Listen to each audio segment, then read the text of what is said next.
Hello, good evening. I am here to read to you now in the evening the next chapter of A Series of Unfortunate Events, Book the Second, The Reptile Room by Lemony Snicket. Tonight I will be reading you chapter 9. Let's read. When Violet opened the enormous door of the reptile room, the reptiles were still there in their cages. The books were still on their shelves, and the morning sun was still streaming through the glass walls. But the place simply wasn't the same. Even though Dr. Lucafont had removed Uncle Monty's body, the reptile room was not as inviting as it used to be, and probably never would be. What happens in a certain place can stain your feelings for that location, just as ink can stain a white sheet. You can wash it and still never forget what has transpired, a word which here means happened and made everybody sad. I don't want to go in, Klaus said. Uncle Monty died in here. I know we don't want to be here, Violet said, but we have work to do. Work? Klaus asked. What work? Violet gritted her teeth. We have work to do, she said, that Mr. Poe should be doing, but as usual, he is well-intentioned but of no real help. Klaus and Sunny sighed as she spoke out loud a sentiment all three siblings had never said but always felt, since Mr. Poe had taken over their affairs. Mr. Poe doesn't believe that Stefano and Count Olaf are the same person, and he believes that Uncle Monty's death was an accident. We have to prove him wrong on both counts. But Stefano doesn't have the tattoo, Klaus pointed out. And Dr. Lucafont found the venom of the Mamba du Mal in Monty's veins. I know, Violet said impatiently. The three of us know the truth, but in order to convince the adults, we have to find evidence and proof of Stefano's plan. If only we'd found evidence and proof earlier, Klaus said glumly, then maybe we could have saved Uncle Monty's life. We'll never know about that, Violet said quietly. She looked around at the reptile room, which Monty had worked on his whole life. But if we put Stefano behind bars for his murder, we'll at least be able to prevent him from harming anyone else. Including us, Klaus pointed out. Including us, Violet agreed. Now, Klaus, find all of Uncle Monty's books that might contain information about the Mamba du Mal. Let me know when you find something. Anything. But all that research could take days, Klaus said, looking at Monty's considerable library. Well, we don't have days, Violet said firmly. We don't even have hours. At 5 o'clock, the Prospero leaves Hazy Harbor, and Stefano is going to do everything he can to make sure we're on that ship. And if we end up alone in Peru with him... All right, Klaus said. Let's get started. Here, you take this book. I'm not taking any book, Violet said. While you're in the library, I'm going up to Stefano's room to see if I can find any clues. Alone? Klaus asked. In his room? It'll be perfectly safe, Violet said, although she knew nothing of the kind. Get cracking with the books, Klaus. Sunny, watch the door and bite anybody who tries to get in. Ackroyd, Sunny said, which probably meant something like Roger. Violet left, and true to her word, Sunny sat near the door with her teeth bared. Klaus walked to the far end of the room where the library was, carefully avoiding the aisle where the poisonous snakes were kept. He didn't even want to look at the Mamba du Mal or any other deadly reptile. Even though Klaus knew that Uncle Monty's death was the fault of Stefano and not really of the snake, he could not bear to look at the reptile who had put an end to the happy times he and his sisters had enjoyed.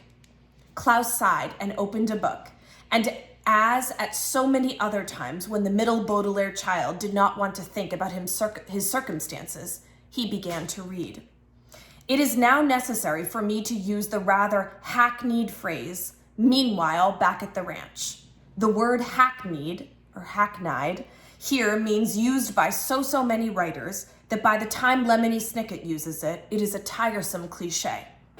Meanwhile, back at the ranch is a phrase used to link what is going on in one part of the story to what is going on in another part of the story. And it has nothing to do with cows or with horses or with any people who work in rural areas where ranches are, or even with ranch dressing, which is creamy and put on salads. Here, the phrase, meanwhile, back at the ranch, refers to what Violet was doing while Klaus and Sunny were in the reptile room. For as Klaus began his research in Uncle Monty's library, and Sunny guarded the door with her sharp teeth, Violet was up to something I am sure will be of interest to you. Meanwhile, back at the ranch, Violet went to listen at the kitchen door, trying to catch what the adults were saying. As I'm sure you know, the key to good eavesdropping is not getting caught, and Violet moved as quietly as she could, trying not to step on any creaky parts of the floor. When she reached the door of the kitchen, she took her hair ribbon out of her pocket and dropped it on the floor. So if anyone opened the door, she could claim that she was kneeling down to pick it up, rather than to eavesdrop. This was a trick she had learned when she was very small, when she would listen at her parents' bedroom door to hear what they might be planning for her birthday. And like all good tricks, it still worked. But Mr. Poe, if Stefano rides with me in my car and you drive Dr. Montgomery's Jeep, Dr. Lucafont was saying, then how will you know the way? I see your point, Mr. Poe said, but I don't think Sunny will be willing to sit on Dr. Montgomery's lap if he's dead. We'll have to work out another way. I've got it, Stefano said. I will drive the children in Dr. Lucafont's car, and Dr. Lucafont can go with you and Dr. Montgomery in Dr. Montgomery's Jeep. I'm afraid that won't work, Dr. Lucafont said gravely. The city laws won't allow anybody else to drive my car. And we haven't even discussed the issue of the children's luggage, Mr. Poe said. Violet stood up, having heard enough to know she had enough time to go up to Stefano's room.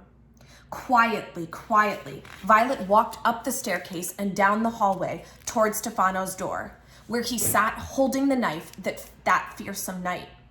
When she reached his door, Violet stopped. It was amazing, she thought. Now everything having to do with Count Olaf was frightening. He was such a terrible person that merely the sight of his bedroom door could get her heart pounding. Violet found herself half hoping that Stefano would bound up the stairs and stop her, just so she wouldn't have to open this door and go into the room where he slept. But then Violet thought of her own safety and the safety of her two siblings. If one's safety is threatened, one often finds courage one didn't know one had, and the eldest Baudelaire found she could be brave enough to open the door. Her shoulders still aching from the car collision, Violet turned the brass handle of the door and walked inside. The room, as Violet suspected, was a dirty mess. The bed was unmade and had cracker crumbs and bits of hair all over it. Discarded newspapers and mail order catalogs lay on the floor in untidy piles. On top of the dresser was a small assortment of half-empty wine bottles. The closet door was open, revealing a bunch of rusty wire coat hangers that shivered in the drafty room. The curtains over the windows were all bunched up and encrusted with something flaky, and as Violet drew closer, she realized with faint horror that Stefano had blown his nose on them. But although it was disgusting, hardened phlegm was not the sort of evidence Violet was hoping for. The eldest Baudelaire orphan stood in the center of the room and surveyed the sticky disorder of the bedroom. Everything was horrendous. Nothing was hopeful. Violet rubbed her sore shoulder and remembered when she and her siblings were living with Count Olaf and found themselves locked in his tower room. Although it was frightening to be trapped in his inner sanctum, a phrase which here means filthy room in which evil plans are devised, it turned out to be quite useful because they were able to read up on nuptial law and work their way out of their predicament. But here, in Stefano's inner sanctum at Uncle Monty's house, all Violet could find were signs of uncleanliness. Somewhere, Stefano must have left a trail of evidence that Violet could find and use to convince Mr. Poe. But where was it? Disheartened and afraid she had spent too much time in Stefano's bedroom, Violet went quickly back downstairs. No, Mr. Poe was saying, when she stopped to listen at the kitchen door again. Dr. Montgomery can't drive. He's dead. There must be a way to do this. I've told you over and over, Stefano said, and Violet could tell he was growing angry. The easiest way is for me to take the 3 children into town, while you follow with Dr. Lucafont and the corpse. What could be simpler? Perhaps you're right, Mr. Poe said with a sigh, and Violet hurried into the reptile room. Klaus, she cried, tell me you found something. I went to Stefano's room, but there's nothing there to help us, and I think Stefano's going to get us alone in his car. Klaus smiled for an answer and began to read out loud from the book he was holding. The Mamba du Mal, he read, is one of the deadliest snakes in the hemisphere, noted for its strangulatory grip, used in conjunction with its deadly venom, giving all of its victims a tenebrous hue, which is ghastly to behold. Strangulatory, conjunction, tenebrous, hue, Violet repeated. I have no idea what you're talking about. I didn't either, Klaus admitted, until I looked up some of the words. Strangulatory means having to do with strangling. In conjunction means together. Tenebrous means dark, and hue means color. So the Mamba du Mal is noted for strangling people while it bites them, leaving their corpses dark with bruises. Stop, Violet cried, covering her ears. I don't want to hear any more about what happened to Uncle Monty. You don't understand, Klaus said gently. That isn't what happened to Uncle Monty. But Dr. Lucafont said there was the venom of the Mamba du Mal in Monty's veins, she said. I'm sure there was, Klaus said, but the snake didn't put it there. If it had, Uncle Monty's body would have been dark with bruises. But you and I remember that it was pale as can be. Violet started to speak and then stopped, remembering the pale face of Uncle Monty when they discovered him. That's true, she said. But then how was he poisoned? Remember how Uncle Monty said he kept the venoms of all his poisonous snakes in test tubes to study them, Klaus said. I think Stefano took the venom and injected it into Uncle Monty. Really? Violet shuddered.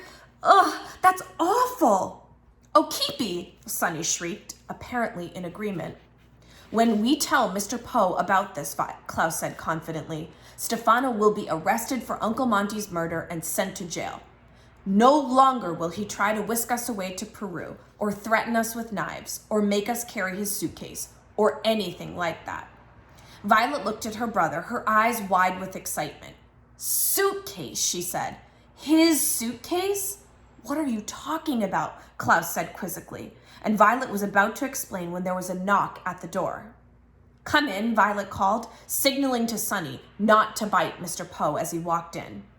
I hope you are feeling a bit calmer, Mr. Poe said, looking at each of the children in turn, and no longer entertaining the thought that Stefano is Count Olaf. When Mr. Poe used the word entertaining here, he meant thinking, rather than singing or dancing or putting on skits. Even if he's not Count Olaf, Klaus said carefully, we think he may be responsible for Uncle Monty's death. Nonsense, Mr. Poe exclaimed, as Violet shook her head at her brother. Uncle Monty's death was a terrible accident, and nothing more. Klaus held up the book he was reading. But while you were in the kitchen, we were reading about snakes, and... Reading about snakes, Mr. Poe said. I should think you'd want to read about anything but snakes after what happened to Dr. Montgomery. But I found out something, Klaus said. That? It doesn't matter what you found out about snakes, Mr. Poe said, taking out a handkerchief. The Baudelaires waited while he coughed into it before returning it to his pocket. It doesn't matter, he said again, what you found out about snakes. Stefano doesn't know anything about snakes. He told us that himself. But, Klaus said, but he stopped when he saw Violet. She shook her head at him again, just slightly. It was a signal telling him not to say anything more to Mr. Poe. He looked at his sister, and then at Mr. Poe, and shut his mouth. Mr. Poe coughed slightly into his handkerchief and looked at his wristwatch. Now that we have settled that matter, there is the issue of you riding in the car. I know that the 3 of you were eager to see the inside of a doctor's automobile, but we've discussed it over and over, and there's simply no way it can work. You three are going to ride with Stefano into town, while I will ride with Dr. Lucafont and your Uncle Monty. Stefano and Dr. Lucafont are unloading all the bags now, and we will leave in a few minutes. If you will excuse me, I have to call the Herpetological Society and tell them the bad news." Mr. Poe coughed once more into his handkerchief and left the room. "Why didn't you want me to tell Mr. Poe what I read?" Klaus asked Violet when he was sure Mr. Poe was out of earshot, a word which here means close enough to hear him. Violet didn't answer. She was looking through the glass wall of the reptile room, watching Dr. Lucafont and Stefano walk past the snake-shaped hedges to Uncle Monty's Jeep. Stefano opened the Jeep door, and Dr. Lucafont began to carry suitcases out of the back seat in his strangely stiff hands. "Violet, why didn't you want me to tell Mr. Poe what I read?" "When the adults come to fetch us," Violet said, ignoring Klaus's question. "Keep them in the reptile room until I get back." "But how will I do that?" Klaus asked. "Create a distraction," Violet answered impatiently, still looking out the window at the little pile of suitcases Dr. Lucafont was making. "What distraction?" Klaus asked anxiously. "How?" "For goodness sake, Klaus," his older sister replied. "You have read hundreds of books. Surely you must have read something about creating a distraction." Klaus thought for a second. "In order to win the Trojan War," he said, "the ancient Greeks hid soldiers inside an enormous wooden horse. That was sort of a distraction. But I don't have time to build a wooden horse." "Then you'll have to think of something else," Violet said, and began to walk toward the door, still gazing out the window. Klaus and Sunny looked first at their sister, and then out of the window of the reptile room in the direction she was looking. "It is remarkable that different people will have different thoughts when they look at the same thing. For when the two younger Baudelaires looked at the same pile of suitcases, all they thought was that unless they did something quickly, they would end up alone in Uncle Monty's Jeep with Stefano." But from the way Violet was staring as she walked out of the reptile room, she was obviously thinking something else. Klaus and Sunny could not imagine what it was, but somehow their sister had reached a different conclusion as she looked at her own brown suitcase. Or perhaps the beige one that held Klaus's things, or the tiny gray one that was Sunny's, or maybe the large black one with the shiny silver padlock that belonged to Stefano. That is the end of chapter 9. See you next time for chapter 10.